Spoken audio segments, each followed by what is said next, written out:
Hi, I'm Ashley Cook. I started in education as a para, teaching computers for 1st through 5th while doing playground duty.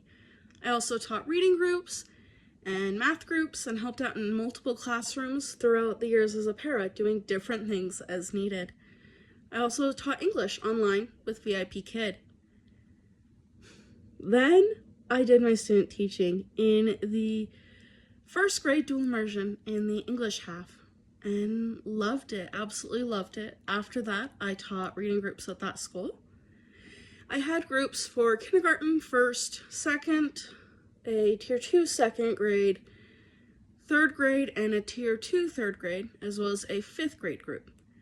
After that, I ended up teaching kindergarten, jumping in October to make a 4th class from 3. After that, I spent some time taking care of my family's health and my own mental health. But I am back and ready to teach. I love to craft. I love to read, and I love to help others. I have a lot of different hobbies. I would like to work at Cottonwood Elementary because it seems like a good school. It's also part of the Granite School District, which everything I've looked at, I like the look of. The support, the things that administration is doing, and Cottonwood encompasses that, and you help your students. Yes, you have high test scores, but that also shows that you care about your students, that you are doing what is needed to help them learn, and that's important. To reach my higher achieving students, to make sure that both them and my lower needing students achieve a year of growth, I will utilize my data and all the resources and tools, from games to adventures or challenges to puzzles, utilizing read-alouds, pictures, words, actions, working through different activities, be it hands-on to discussions. They are 1st graders. You're starting to get a little more serious than you were in kindergarten. They're still little, but they're ready to grow and learn even more. Really helping reach those 2 different groups is utilizing it, doing things like station rotations so that you can teach the lesson or parts of a lesson to the different groups at their level. For example, harder contact for the content for the higher achieving versus reviewing earlier steps or slowing down for the lower achieving. I had a kindergarten student who was struggling not just with behavior, but with their learning. And I worked hard with them that year. We played letter identification games, letter sound games, to the point where towards the end of the year, they finally succeeded in exceeding the goal for letters in a minute. And we didn't just celebrate that win in the classroom, me and the student. It was right before recess, so I called home and we celebrated the win with the student's parent, who was quite excited to hear the good news. We also worked on finding things that helped this student. They struggled to keep their hands to themselves and out of other people's things.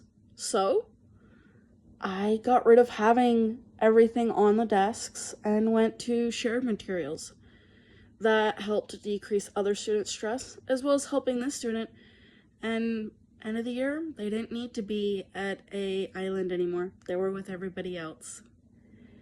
To prepare for my lesson, one of the things I do after writing it is review it before teaching it.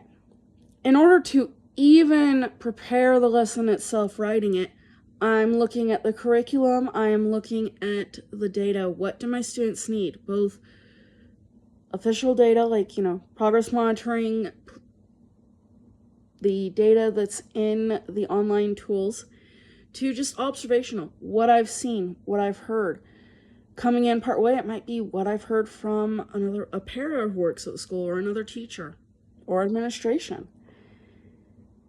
then I use that to add in scaffolds, to add in interesting things, and make sure to hit areas. If my students are all struggling in one thing and we're supposed to move on, let's go back, review a little bit before we move forward.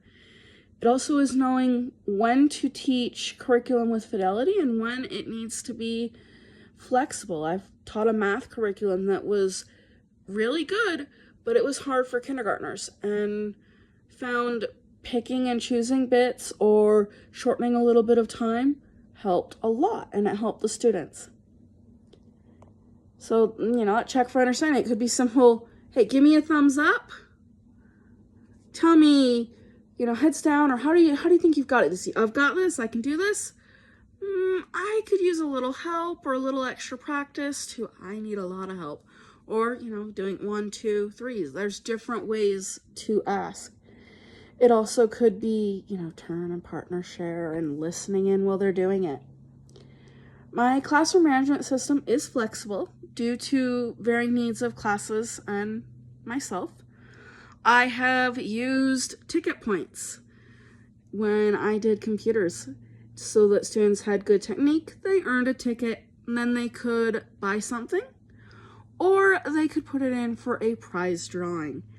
I have also done school-wide ticket systems to a point base for table points.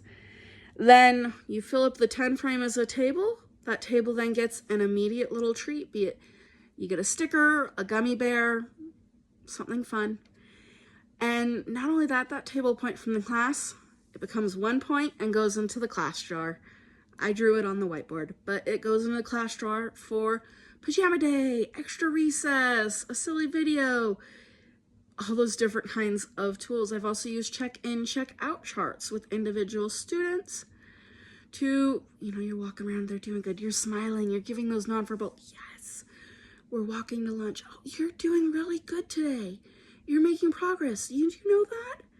Because sometimes they don't see what's going on. So we take the time to tell them where they're making progress and how they're doing better. Another part of it is if it's a prior class or they're coming from different classes, I might try out the systems that the other classes have used. When I taught kindergarten, they had been using bucket fillers. I tried that. It didn't quite work for me, and I went to the table points for a reading coach's suggestion or literacy coach's suggestion, and that was a lot of fun. It worked for me. It worked for my students. And something that makes me laugh when my cat does something silly or my dad will make a silly joke. Sometimes it's a silly video and sometimes it's something your students do and you hold back that laughter if you need to, or if it's okay to laugh along with them because it's not inappropriate, laugh along with them. If it's something they did that just blows my mind but I can't let it show to them, that laughter comes when the students aren't around, or it's just internal. Thank you for your consideration for this 1 year first grade at Cottonwood. I wish you the best in making your decision. I have an uncanny ability to connect with my students, and that connection with them helps me to know them, how hard I can push them, things I can do to meet their needs. It also helps them be willing to work for me, to try harder, to do their best, making sure that it's a positive environment. Thank you.